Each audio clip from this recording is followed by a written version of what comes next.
Leo la palabra San Lucas capítulo 1, verso 24 y 25, con la bendición del Padre, del Hijo y del Espíritu Santo.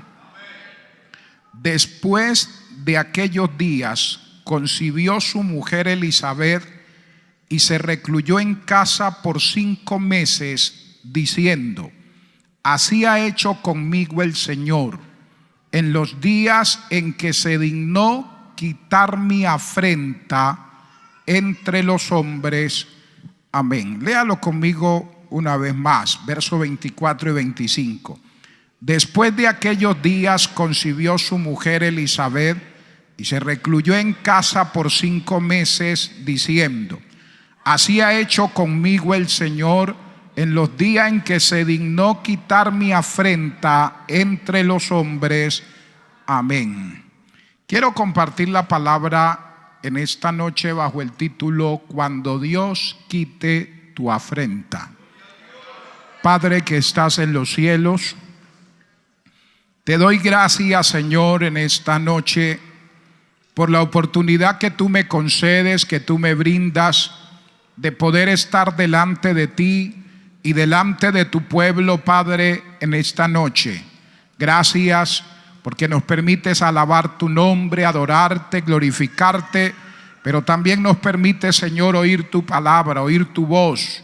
Háblanos a través de tu palabra. Permite que tu palabra, Señor, haya cabida en nuestros corazones, que nuestras vidas sean ministradas, sean bendecidas a través de tu palabra. Hemos venido a oír tu voz, a oír tu consejo, tu orientación para nuestra vida, Padre.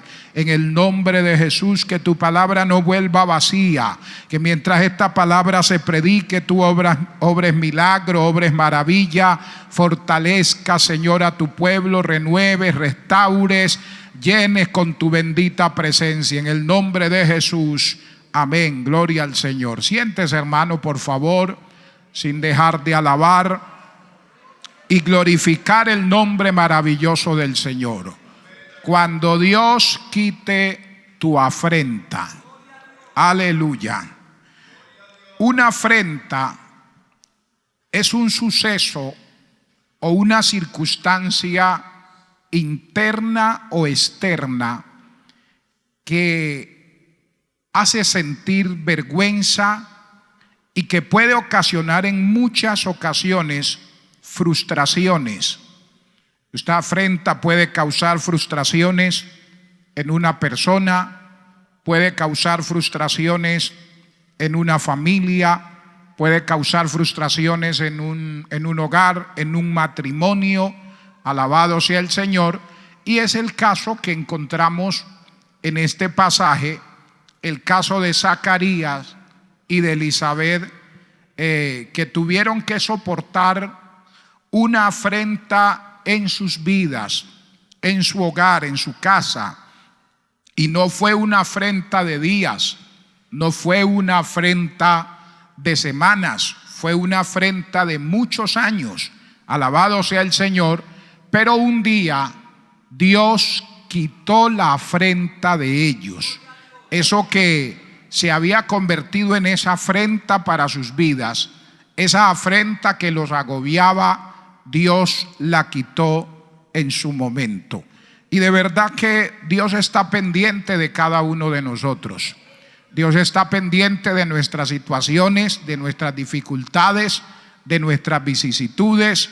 Dios no se ha olvidado de mis problemas, de mis necesidades, de mis luchas, de mis dificultades.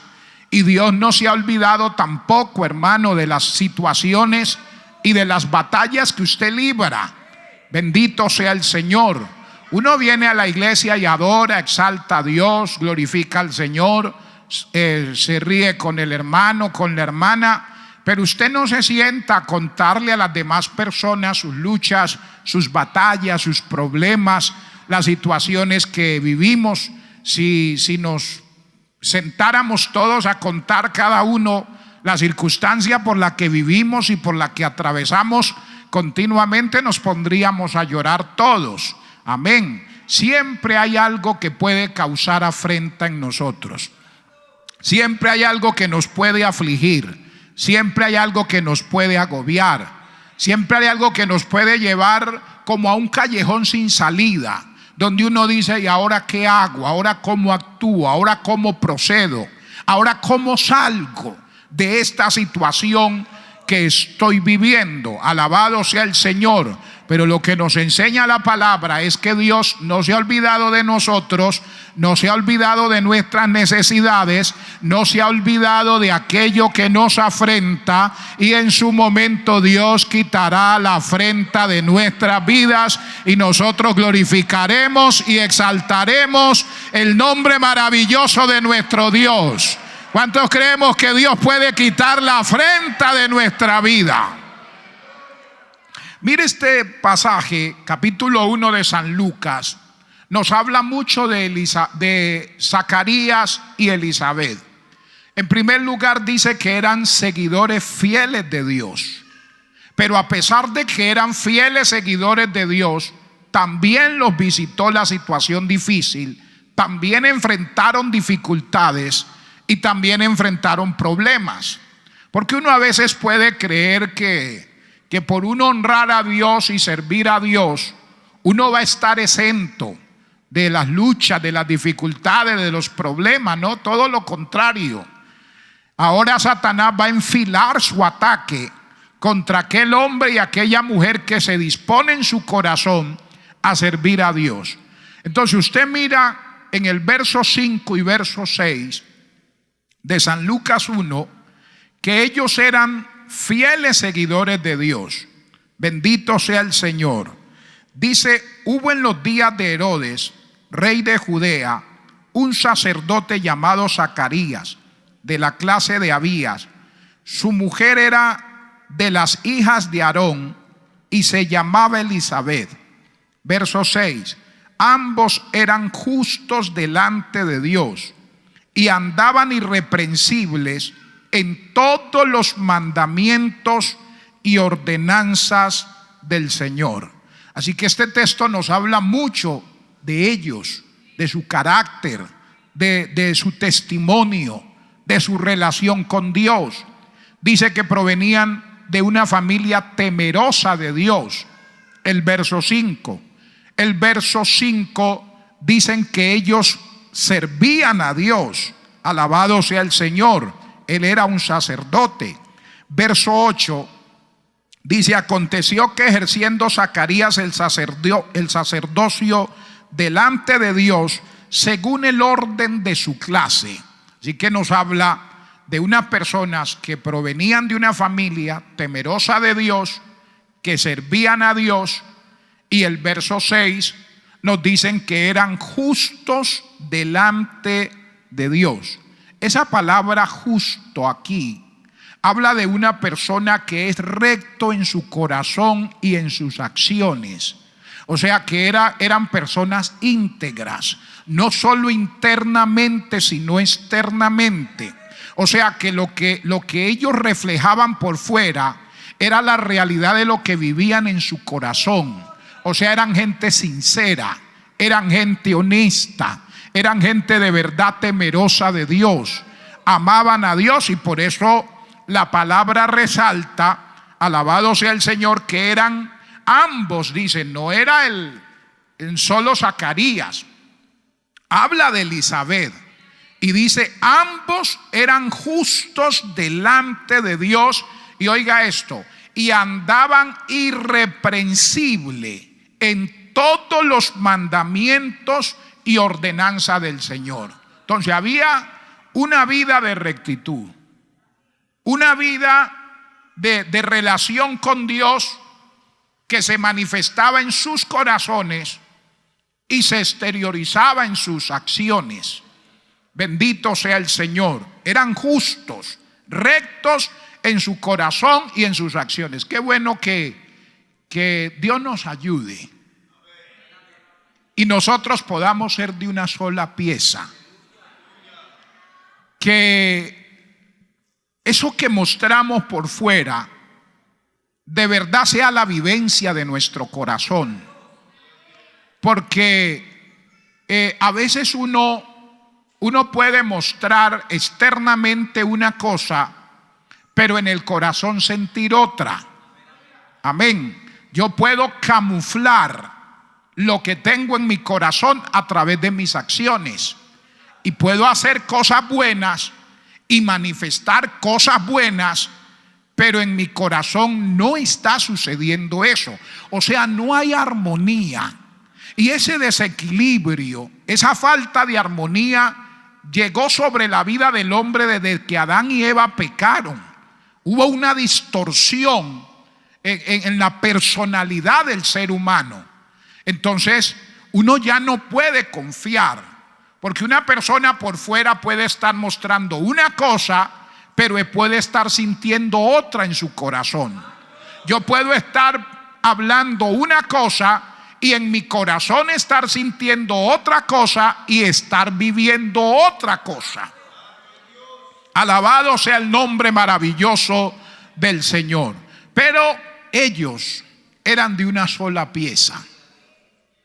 O sea que a Zacarías y a Elizabeth se les podía creer lo que hablaban, lo que hacían, lo que decían. O sea, eran de fiar. Era gente de confianza. Alabado sea el Señor. Y mire que no son ellos los que dicen que son justos delante de Dios. Es Dios en su palabra el que está diciendo quiénes eran.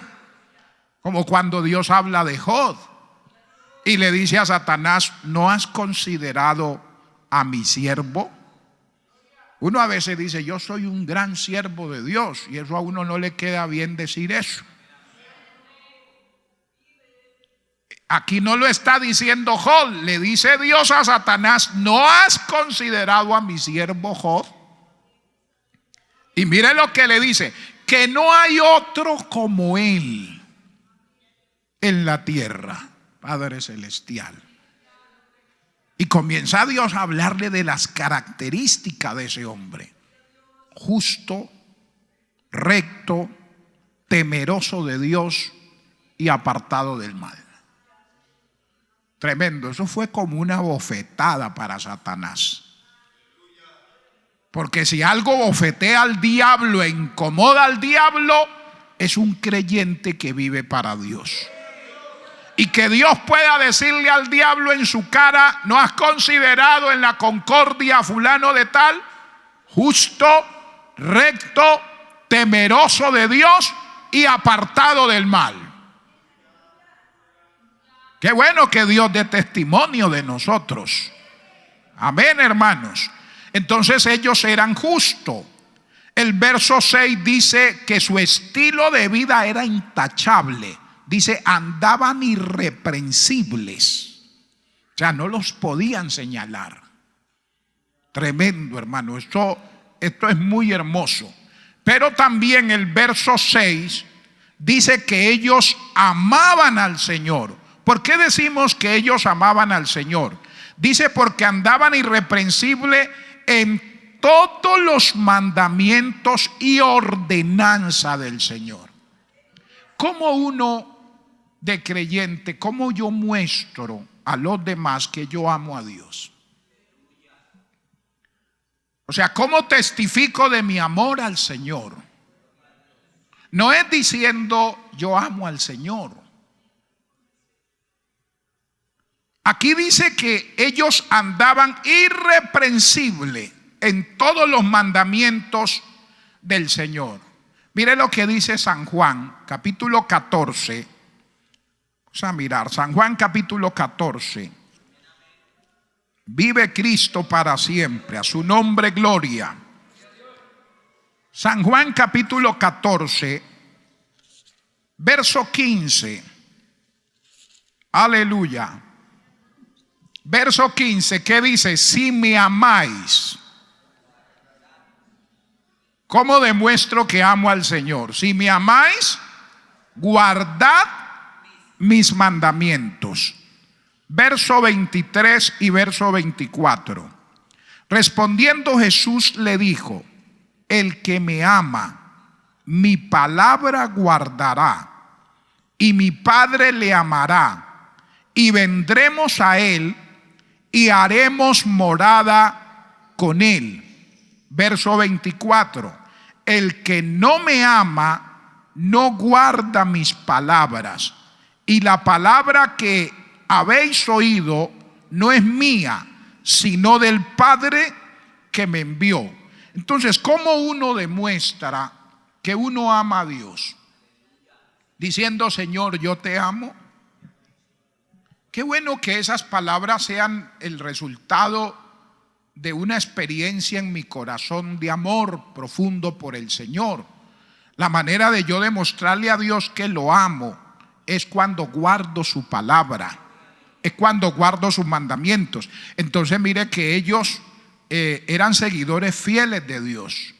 En segundo lugar, con todas estas características, con todos, por decir así, estos atributos, uno podría decir: no, esto no debían, mejor dicho, ni siquiera debía picarles un zancudo, porque es que son muy fieles, o sea, son gente muy íntegra. Ni siquiera debe dolerles la cabeza porque son fieles a Dios. Más sin embargo, el verso 7 dice, verso 7, pero no tenían hijo, porque Elisabet era estéril y ambos eran ya de edad avanzada. Había una afrenta. Había una afrenta. Toda esa vida de rectitud, pero había algo que los afrentaba. Había algo que les causaba aflicción. Había algo que les causaba tristeza. Había algo que me imagino que a Elisabet hacía llorar continuamente. Había algo que la afligía, que la afrentaba. No tenían hijos, dice la palabra. Uno dice: pero era tanto. De pronto para usted y para mí no es que sea un problema, de pronto, si no hay los hijos. Pero en el Antiguo Testamento, entre los judíos, el no poder tener hijos era un motivo de vergüenza y de humillación. Era una afrenta. Por eso usted ve que cuando Raquel no podía tener hijos, él le dice a su esposo en Génesis 30, verso 1, le dice: dame hijos o me muero. O sea, yo no puedo seguir en esta condición. Era una preocupación tener hijos. Que los hijos llegaran era un afán. Hoy el afán es que no lleguen. Sí, Elisabet allá rogándole a Dios: por favor, por tu misericordia, quita mi afrenta, dame hijos. Y hoy para muchas parejas es más bien una afrenta tenerlos. Que sí, usted ve muchas muchachas hoy van al altar y desde el noviazgo le dicen al cliente, le dicen: sepa que hijos no va a haber. Desde ahorita le estoy anunciando, muchachos, no va a haber.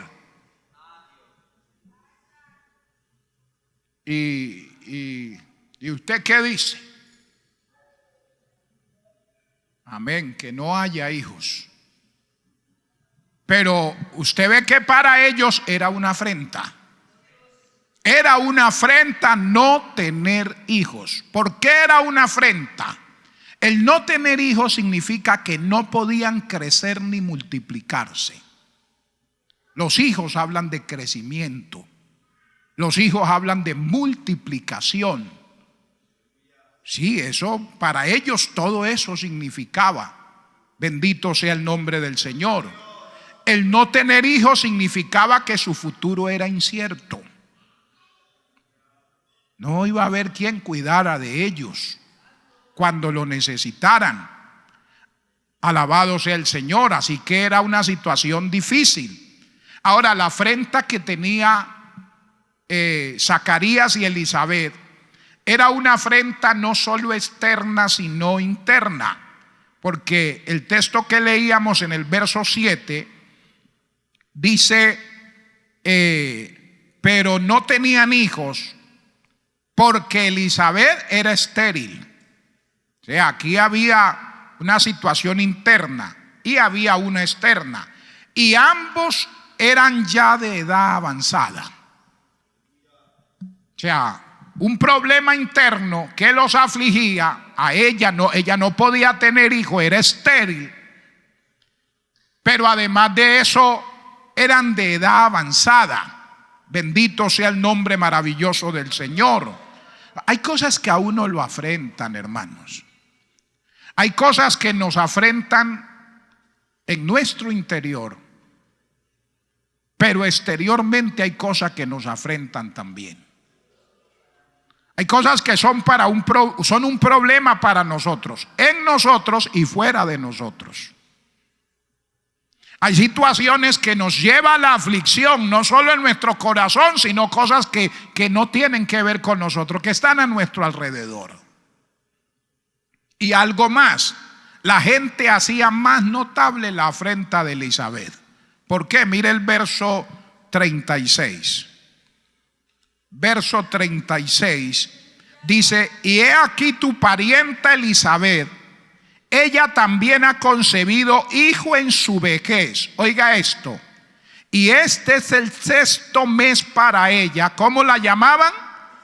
La que llamaban estéril. O sea, la gente hacía más notable su afrenta. Oh, la estéril, le decían. No, muchos ya no le decían Elisabet, dice que la llamaban estéril. O sea, terrible. Ella luchando con una situación que la afrentaba, pero había gente que le restregaba esa afrenta, que le sacaba esa afrenta y le decía: allá viene la estéril, allá va la estéril. ¡Ey, estéril! Venga, estéril, tome, estéril. O sea, hacían más notable aquello que la afrentaba, aquello que la afligía, aunque de pronto ella no decía nada, pero había un dolor en su corazón. Oraba a Dios para que Dios quitara su afrenta, pero la gente hacía que esa afrenta fuera más notable. Alabado sea el Señor. Usted es esto, usted es aquello. Y siempre usted va a encontrar personas que van a sacar a relucir a veces esas debilidades que tenemos, esas flaquezas que tenemos. Pero usted que viene a hablar si usted es un cascarrabia, usted que viene a hablar si usted es un mal geniado, usted es una mal geniada, usted es un celoso, usted es una celosa, usted es esto, usted es aquello, y la persona luchando con sus debilidades, con sus flaquezas. Pero a veces hay personas que ayudan a que esa flaqueza, esa debilidad, esa afrenta sea más notable. ¿Cuál es la afrenta suya hoy? La afrenta de ella era no tener hijos. Era lo que la afrentaba. ¿Cuál es su afrenta, hermano, hermana, en esta noche? ¿Qué es aquello que le aflige? Aquello que le hace perder el gozo. A veces el ánimo de buscar a Dios, el ánimo de seguir adelante, el ánimo para congregarse, el ánimo para orar. ¿Qué es aquello que a veces le roba hasta el deseo de vivir? Porque parece mentira, pero hay hermanos en la iglesia donde cantamos, adoramos y exaltamos a Dios que no quieren vivir. Y a veces estamos en el culto y gozamos en el culto y uno dice: ¿cómo es posible? Me acuerdo que hacíamos en Cúcuta reuniones familiares en los hogares. Y el hijo de una hermana que no era cristiano, a veces llegaba y estábamos nosotros en la reunión familiar y predicábamos. Él llegaba y entraba a su cuarto y no salía. Hacíamos el culto, compartíamos lógicamente de su cuarto, oía y ahí disfrutaba en cierto sentido de la bendición espiritual que se daba en su casa. Un día recibo la llamada de la hermana llorando porque él llegó de su trabajo y sin cruzar palabras con su esposa entró a su habitación, cerró la puerta por dentro y no salía. Comienzan a tocar la puerta y no hay reacción. Llaman y él no responde. Y cuando ya se preocupan porque no respondes, piensan de una vez, le ha pasado algo, y violentan la puerta para poder entrar. ¡Qué sorpresa! El hombre yacía colgado de una de las vigas de la casa. Un muchacho joven que había tenido la oportunidad de entrar en muchas ocasiones a su casa cuando nosotros estábamos realizando el culto familiar. La mamá llorando me decía: pastor, si él era feliz, él era un muchacho alegre. Yo no entiendo por qué mi hijo se quitó la vida. ¿Con cuántas personas en las iglesias, a veces en consejería: ayúdeme a orar, pastor, porque se me ha metido un pensamiento de suicidio y me quiero quitar la vida? Alabado sea el nombre del Señor, y estamos dentro de una iglesia. Alabado sea Cristo para siempre. Entonces se viven luchas, se viven situaciones, se viven dificultades, se viven situaciones difíciles. Hay cosas que siempre van a ser un motivo de afrenta para nosotros. Alabado sea el Señor. Pero la palabra nos muestra que un día Dios quitó la afrenta de Zacarías. Dios quitó la afrenta de Elizabeth. Vale la pena ser fiel, vale la pena hacer lo correcto, vale la pena agradar a Dios, vale la pena obedecer a Dios. Así usted en el momento no vea la respuesta, así en el momento no vea la solución de su problema, no se desanime, no se desaliente. Siga esperando en Dios, siga haciendo lo correcto, siga haciendo lo que agrada a Dios. Porque a veces Satanás también le quiere hacer creer a la persona que no vale la pena hacer el bien, que no vale la pena hacer lo bueno, porque uno no está viendo los resultados que uno espera, que uno quiere. Y nosotros estamos acostumbrados, y en la vida se nos enseña que el que actúa bien le va bien, que al que actúa mal le va mal. Pero a veces las cosas no son así. A veces usted hace lo bueno y le va mal, y a veces vive bien mal y le va bien. ¿No se da cuenta que a veces hay personas que no conocen a Dios, incluso familiares nuestros, y a veces le dicen: pero vea, yo no voy a la iglesia, yo soy un borracho, yo soy un mujeriego, y vea, y hasta meten la mano al bolsillo y puros billeticos pesados? A ver, saque los suyos. Y le dicen: le aseguro que lo agarramos de las piernitas y lo sacudimos así y no cae ni una moneda. Y puede ser cierto. Y le dicen a uno: entonces, ¿qué hace usted en esa iglesia? ¿Por qué usted sigue ese estilo de vida si yo no veo que usted progrese, que usted prospere? Y trata a veces la gente de afligirlo al creyente con esas cosas. Pero hermano, no se canse de hacer el bien. No se canse de hacer lo correcto. No se canse de hacer lo que usted sabe que es agradable delante de Dios. Porque la Biblia dice que a su tiempo segaremos si no desmayamos. Si nosotros honramos a Dios y le somos fieles a Dios, tenga la seguridad que Dios no va a permitir que usted quede en vergüenza. Dios lo va a honrar. Dios honra a los que le honran. Dios bendice a la gente que es fiel, que busca a Dios, que ama a Dios. Dios no lo va a dejar morir, Dios lo va a levantar. Démosle fuerte ese aplauso al Señor. Aleluya. No vale la pena servirle al diablo. No vale la pena servirle a los demonios. No vale la pena servirle al pecado. Pero vale la pena honrar a Dios. Vale la pena ser fiel a Dios. Vale la pena hacer la voluntad de Dios, porque a su tiempo usted va a ver a Dios obrar. Ya llegará el tiempo cuando Dios ve su fidelidad. Dios va a mover su mano, Dios va a extender su mano y Dios va a cambiar todas las cosas. ¿Cuánto le damos gloria al Señor? Mira, esta era una afrenta que humanamente no se podía quitar. Era estéril y eran de edad avanzada. Pero el verso 12 y verso 13 dice que un día Dios escuchó sus oraciones. Verso 12: y se turbó Zacarías al verle. A ver, verso 11: y se le apareció un ángel del Señor puesto en pie a la derecha del altar del incienso. Aleluya. Y se turbó Zacarías al verle y le sobrecogió temor. Pero el ángel le dijo, ¿qué le dijo? Zacarías, no temas, porque tu oración, aleluya, ha sido oída. Coloque ahí su nombre en esta noche.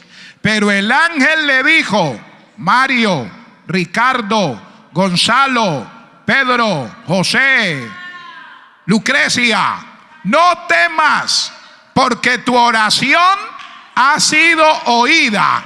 Y tu mujer Elizabeth, aleluya, te dará a luz un hijo y llamará su nombre Juan. Aleluya. ¿Cuánto le damos gloria a Dios? O sea, Dios anunció la liberación de su afrenta. Un día vamos a tener experiencias con Dios, donde Dios nos va a decir: llegó el final de tu afrenta, llegó el final de tu batalla, de tu lucha. Pero mire que Dios le dio más de lo que ellos estaban pidiendo. Ya cuando Dios quita la afrenta, la quita bien, hermano, y le va a dar a usted más de lo que usted estaba esperando. Porque mire que ellos esperaban un niño común y corriente, como lo tiene todo hogar, como lo tiene toda familia. Pero Dios dijo: tranquilo. Y de pronto Elizabeth lloraba y Dios le dijo: tranquila, Elizabeth. Y Zacarías: Señor, un hijito, Dios mío, un niñito. Tranquilo, Elizabeth. Y Dios estaba preparando el niñito que les iba a dar. Y Dios: si supieran el niño que les voy a dar, ese niño va a romper un silencio de 400 años. Porque hay un silencio, amado hermano, entre el libro de Malaquías y el Evangelio de San Mateo. Hay un silencio aproximadamente de 400 años. Y el último profeta que vino a romper con ese silencio era este muchachito que estaba guardado en el vientre de Elizabeth. Dios le dio más de lo que ellos estaban pidiendo. A su nombre, gloria. Oh, gloria al nombre del Señor. Mire lo que Dios le dice. Aleluya. Verso 15. Alabanza. Porque será grande delante de Dios y no beberá vino. O sea, no le dio cualquier muchachito. No beberá vino ni sidra. ¿Y qué más? Y será lleno del Espíritu Santo, aún desde Amashama Kisalaya, aún desde el vientre de su madre. Y hará que muchos de los hijos de Israel se conviertan al Señor Dios de ellos, e irá delante de él con el espíritu y el poder de Elías, para hacer volver los corazones de los padres a los hijos y de los rebeldes a la prudencia de lo justo, para preparar al Señor un pueblo bien dispuesto. Ellos estaban pidiendo un hijo normal, pero Dios le dio más de lo que estaban pidiendo. Oye, le dijo Dios: el niñito que te voy a dar va a ser lleno del Espíritu Santo desde el vientre de su madre. Qué bueno es Dios. Dios siempre nos da más. Cuando no desmayamos, cuando perseveramos, cuando seguimos honrando a Dios, cuando seguimos siendo fieles a Dios, el día que Dios quite nuestra afrenta y dé respuesta, nos vamos a quedar anonadados de lo que Dios va a hacer, de cómo Dios va a obrar. Aleluya. Termino. ¿qué sucedió después que Dios quitó su afrenta? Esa afrenta de pronto la hacía llorar. Esa afrenta la hacía sentirse de pronto la mujer más desdichada. Decía, ¿por qué yo? ¿Por qué a mí? Aleluya. Pero mire, después que Dios quitó su afrenta, el verso 14 dice, aleluya, que sus vidas fueron llenas de gozo. Mire el verso 14. Y tendrás, a ver, leamos el verso 13. Pero el ángel le dijo, Zacarías, no temas, porque tu oración ha sido oída, y tu mujer Elizabeth te dará a luz un hijo, y llamará, venía con nombre y todo, y llamará su nombre Juan. Y le dice, y tendrás gozo y alegría, y muchos se regocijarán de su nacimiento. Aleluya.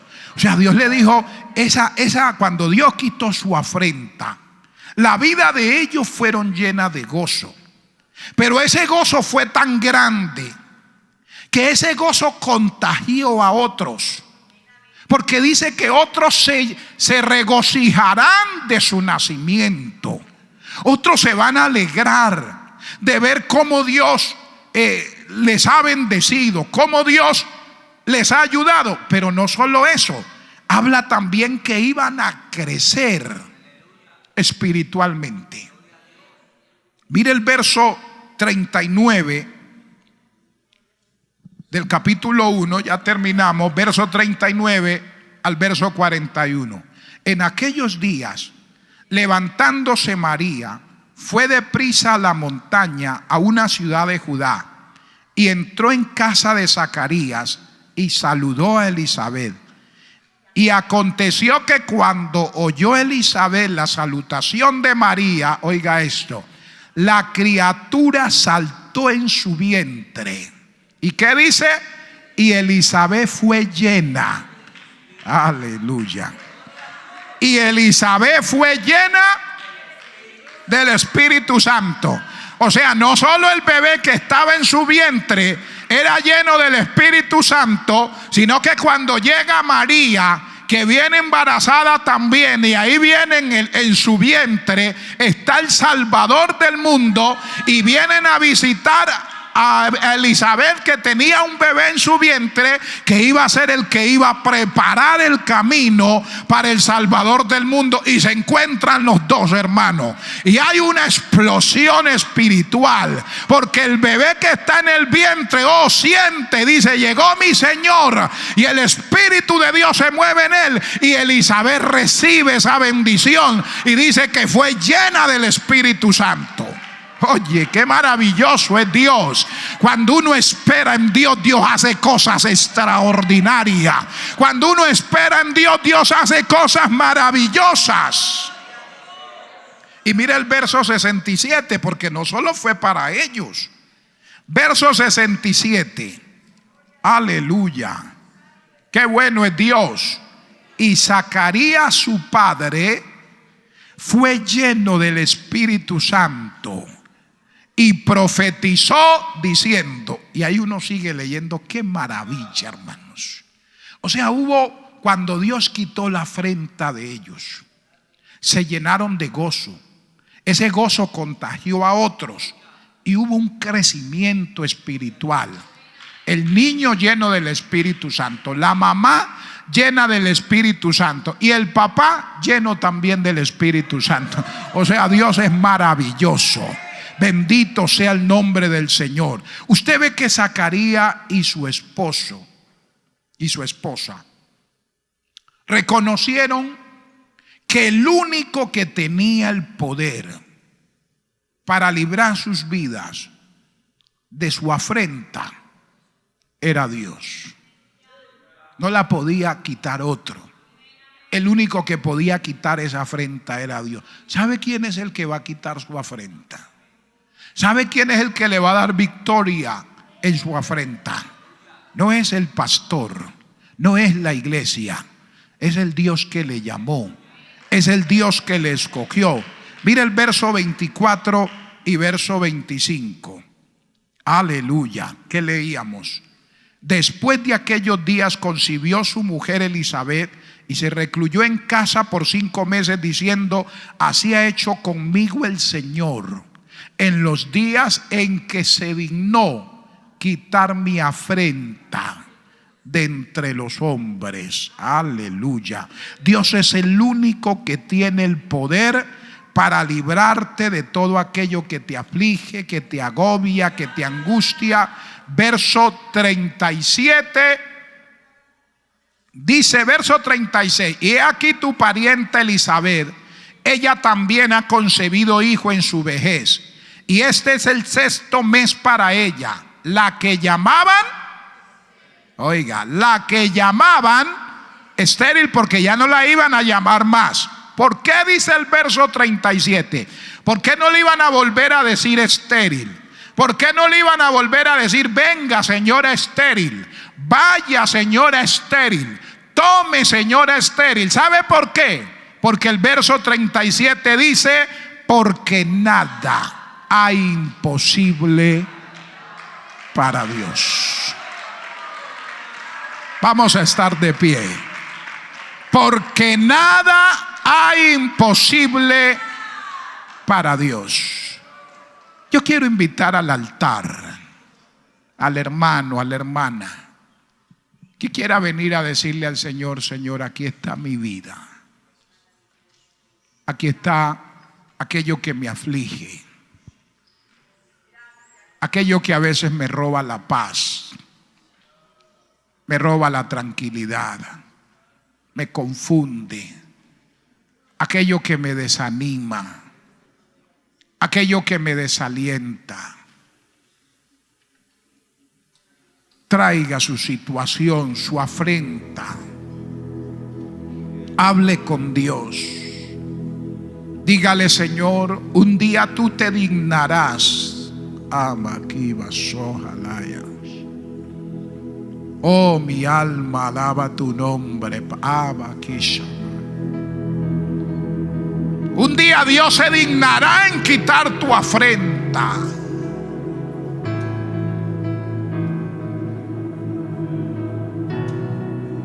Un día Dios se dignará en obrar en tu vida y te va a dar más de lo que estás pidiendo. Te va a dar más de lo que estás buscando. Te va a dar más de lo que estás esperando. ¿Sabe por qué? Porque nada hay imposible para Dios. Un día Dios va a obrar en su necesidad y en su problema, porque para Él no hay nada imposible. Un día Dios se va a glorificar en su vida, porque para Dios no hay nada imposible. Un día Dios va a bendecir su casa, porque para Él no hay nada imposible. Dios va a salvar tus hijos, porque para Él no hay nada imposible. Dios va a bendecir tu esposa, tu esposo, porque para Él no hay nada imposible. Dios va a bendecir la economía de tu casa, porque para Dios no hay nada imposible. Aleluya, Padre, te alaba mi alma. Alabanza. Oh, a su nombre, gloria. Un día Dios quitará tu afrenta. Un día Dios quitará tu afrenta. Un día verás a Dios obrar en tu vida.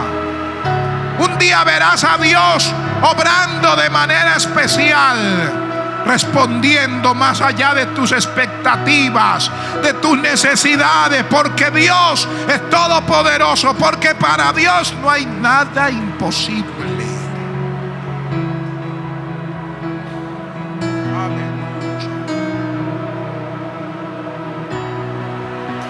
Y está cayendo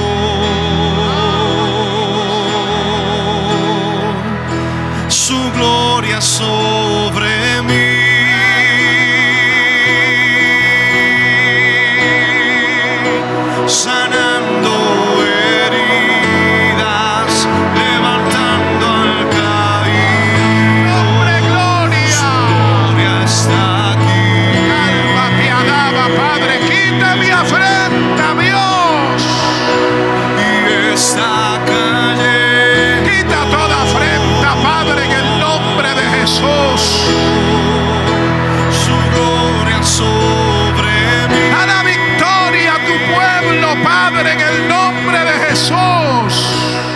sanando heridas, levantando al caído. ¡Oh, gloria!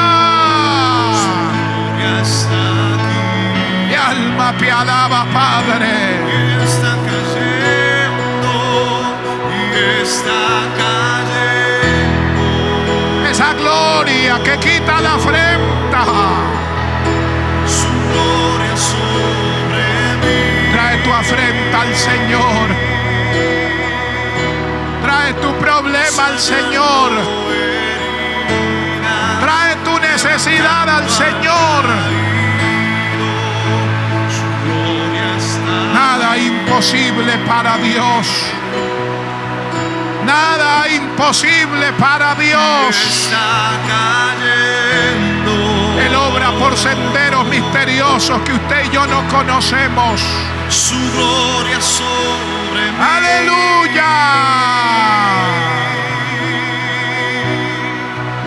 Sanando heridas, levantando al caído. Oh, bendito. Su gloria está aquí. Levante sus manitos aquí en el altar. Dígale: Señor, toma mi afrenta. Usted no necesita decirla. Dios sabe cuál es su afrenta. Dígale: toma mi afrenta, Señor.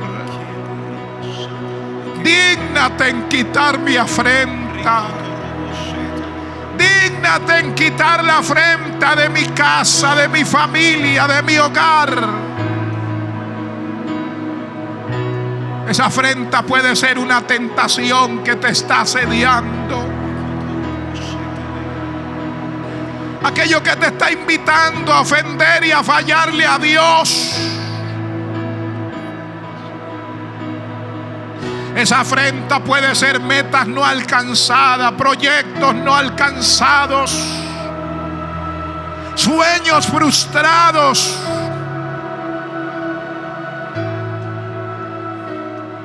Que a veces sientes que tu vida no tiene sentido. Dile: Dios, quita mi afrenta. Quita mi afrenta, Dios. Toma nuestra afrenta en esta noche, Padre, para que llegue el gozo, la alegría, el poder. Hoy traemos nuestra afrenta al altar y te pedimos que obre, Señor, de manera especial. En el nombre de Jesús. Gracias, Señor. Gracias, Señor.